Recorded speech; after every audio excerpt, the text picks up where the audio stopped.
بسم اللہ الرحمن الرحیم، السلام علیکم ورحمۃ اللہ۔ جیسے ہی 27ویں آئینی ترمیم پاس ہوئی تو اس کا ریاکشن جو ہے وہ تو سامنے آ رہا ہے، نظر آ رہا ہے، اور اس میں مختلف ججز، مختلف لوگ اپنا اپنا استعفیٰ دے رہے ہیں، ریکارڈ کروا رہے ہیں، اس کے خلاف احتجاج کر رہے ہیں۔ لیکن اس کے جو بینیفیشری ہے 27ویں آئینی ترمیم کے، وہ اس وقت اپنا سکون میں آ گئے ہیں، اور ان کو یہ لگتا ہے، بظاہر ان کو یہ لگتا ہے کہ انہوں نے 27ویں آئینی ترمیم کر کے کوئی بہت بڑا مارکا مار لیا، انہوں نے کوئی بہت بڑا قلعہ فتح کر لیا، انہوں نے جس طرح سے کشمیر آزاد کر لیا، فلسطین فتح کر لیا، اور وہ اب بالکل سکون میں آ گئے، اور انہوں نے 27ویں آئینی ترمیم پاس کر کے یہ سمجھا کہ پاکستان کے اندر مسائل ختم ہو گئے، پاکستان کے اندر مہنگائی ختم ہو گئی، بے روزگاری ختم ہو گئی، پاکستان کے اندر امن و امان کی صورتحال ٹھیک ہو گئی، دہشت گردی ختم ہو گئی، سیاسی معاشی استحکام آ گیا۔ یہ ان کے چہروں سے لگتا ہے، جو ان کے چہروں کے اوپر بڑی آپ کو ایک سیٹسفیکشن نظر آتی ہے، اور یہ بڑے مطمئن نظر آتے ہیں۔ اس سے ایسا لگتا ہے کہ جس طرح سے انہوں نے پاکستان کے تمام مسائل حل کر دیے، اور مسئلہ پاکستان میں کوئی نہیں بچا، صرف ایک یہی مسئلہ پھنسا ہوا تھا کہ 27ویں آئینی ترمیم پاس ہو جائے، اس کے بعد سب کچھ بالکل ٹھیک ہے، جبکہ ایسا معاملہ نہیں ہے۔ اصل کہانی تو اب شروع ہوئی ہے، اصل معاملہ تو اب شروع ہوا ہے۔ اب یہ نون لیگ پیپلز پارٹی کو پتہ چلے گا کہ ان کے ساتھ ہونے کیا والی ہے۔ اب یہ نون لیگ اور پیپلز پارٹی کی لیڈرشپ کو اندازہ ہوگا، اب ان کی آنکھیں کھلیں گی، ان کے 14 طبق روشن ہوں گے، اور ان کو دن میں تارے نظر آئیں گے، اور ان کو پتہ چلے گا کہ انہوں نے یہ جو کام کیا ہے، انہوں نے یہ جو 27ویں آئینی ترمیم کی ہے، انہوں نے کیا کیا ہے۔ دیکھیں، پاکستان کی تاریخ اگر آپ پچھلے تقریباً 10-15 سال کی نکال کے دیکھ لیں، اس میں ایک چیز آپ کو جو نظر آتی ہے، جو نون لیگ اور پیپلز پارٹی والے بڑے شکوہ کرتے ہیں، بڑا ان کی جانب سے شکوہ کیا جاتا ہے، اور اسی وجہ سے عمران خان کو یہ بھی ٹارگٹ کرتے ہیں، یہ لوگ اسی وجہ سے ٹارگٹ کرتے ہیں، نشانہ بناتے ہیں کہ عمران خان ان کے اندر موجود تھا، ملا ہوا تھا، جو ہمارے خلاف، یعنی نون لیگ اور پیپلز پارٹی والے کہتے ہیں کہ ہمارے خلاف جو سازشیں ہوئیں، اس میں 2-3 بڑے واقعات یہ ان کا ذکر کرتے ہیں، ان کی بات کرتے ہیں، اور اس کی بنیاد کے اوپر یہ لوگ کہتے ہیں کہ ہم نے یہ ترمیم لازمی کرنی ہے، اس کے بغیر ہمارا چارہ نہیں، گزارا نہیں۔ ایک پیپلز پارٹی کی جانب سے یہ بات کی جاتی ہے کہ 2011 کے اندر، 10 کے اندر جس طریقے سے یوسف رضا گیلانی کو نکالا گیا، اس بات کے اوپر، اس پوائنٹ کے اوپر، اس اعتراض کے اوپر کہ یوسف رضا گیلانی آصف علی زرداری کے خلاف خط نہیں لکھ رہا تھا سوئس بینکس کو، جہاں سے ساری سوئس اکاؤنٹس کی ڈیٹیلز آنی تھی، اور ان کا کچا چٹا کھل جانا تھا،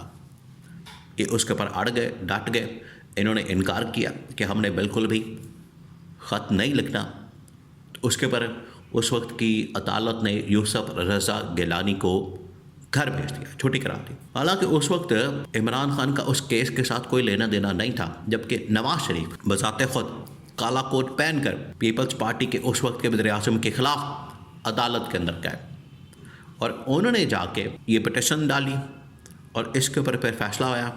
اور اس میں پھر یوسف رضا گیلانی کو گھر بھیجا گیا۔ تو آپ دیکھیں کہ نون لیگ اور پیپلز پارٹی آپس میں آمنے سامنے ہیں، ایک دوسرے سے لڑے ہیں، عمران خان کا اس میں کوئی عمل دخل نہیں تھا۔ اب اس کے بعد 2017 کے اندر جب نواز شریف کو نکالا گیا، وہ بھی عدلیہ سے نکالا گیا، عدلیہ نے ان کو ڈسکوالیفائی کیا، عدلیہ نے ان کو نااہل کیا، اور انہیں گھر بھیج دیا گیا۔ اب یہ جو 2 واقعات ہیں، اس کو لے کر نون لیگ اور پیپلز پارٹی والے بڑے پریشان ہیں کہ ہم نے اگر عدلیہ کو مینج کرنا ہے، عدلیہ کو کنٹرول کرنا ہے، اور 2017 کے بعد آپ کو پتہ ہے نواز شریف نے تو پوری کیمپین چلائی کہ مجھے کیوں نکالا، ووٹ کو عزت دو، اور یہ تمام چیزیں، تو ان کو یہ اندازہ ہوا، انہیں یہ لگا، اور ان کے دماغ کے اندر یہ خیال آیا کہ ہم اب عدلیہ کو مکمل طور پر کنٹرول کریں گے، اور عدلیہ کو ایک ماتحت ادارہ بنا دیں گے۔ اور اس کے بعد یہ انہوں نے 2024 کے اندر، 23 کے اندر، 24 کے اندر انہوں نے تقریباً کنٹرول کر لیا تھا عدلیہ کو، اپنی مرضی کے وہاں پر ججز بٹھا دیا، اپنی مرضی کا وہاں پر چیف جسٹس لگا دیا، قاضی فائز عیسیٰ کو لگا دیا، یا اپنی مرضی کے ان لوگوں نے لوگ بٹھا دیے وہاں پر۔ تو آدھا تقریباً کوئی 80-90% تو کام کر لیا، 95% تو کام کر لیا، ان کے مرضی کے مطابق سارے فیصلے ہونے لگ گئے، لیکن ان کو مزید چاہیے تھا کہ مکمل ہمارے کنٹرول میں آ جائے، ہمارے گھر کی لانڈی بن جائے، غلام بن جائے، ماتحت ایک ادارہ بن جائے۔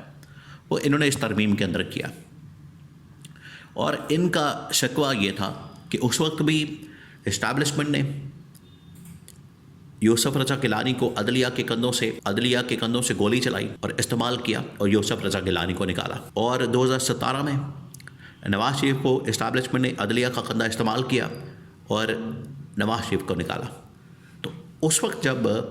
اسٹیبلشمنٹ عدلیہ کو کنٹرول کر رہی تھی اور عدلیہ آزاد تھی، تو آج تو مکمل ان کے کنٹرول میں چلی گئی۔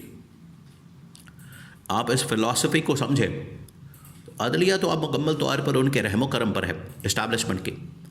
اب ان کی بچت نہیں، اب ان کی خیر نہیں۔ اب جتنے بھی اس وقت مقدمات ہیں نون لیگ اور پیپلز پارٹی کے خلاف، بہت سارے مقدمات ہیں۔ ایسے تو نہیں آج آصف علی زرداری کو اس بات کی فکر پڑی ہوئی ہے کہ مجھے NRO دیا جائے، لائف ٹائم مجھے استثناء دیا جائے۔ کیوں پڑی ہوئی ہے؟ آپ اس بات کو سمجھیں، آپ اس کے اوپر غور کریں۔ آپ ذرا امیجن کریں کہ ادھر سے یہ باہر نکلے گا، اپنی سیٹ چھوڑے گا، یہ صدارت کا عہدہ ختم ہوگا، ادھر آصف علی زرداری کے اوپر مقدمات دوبارہ سے شروع ہو جائیں گے۔ بالکل اسی طریقے سے ادھر یہ شہباز شریف اپنا عہدہ چھوڑے گا، شہباز شریف باہر نکلے گا، حکومت ختم ہوگی، شہباز شریف کے خلاف کیسز اور مقدمات شروع ہو جائیں گے۔ یہ رانا ثناء اللہ، باقی لوگ، یہ ان کے گرد شکنجہ اب تیار ہو گیا۔ یہ شکنجہ اب ان کے گرد کسا جائے گا، یہ اب اس کی لپیٹ میں آئیں گے، یہ اب اس سے بچت نہیں ہو سکتی ان کی۔ یہ اب جو مرضی کر کے دیکھ لیں، اب ان کی بچت نہیں ہو سکتی،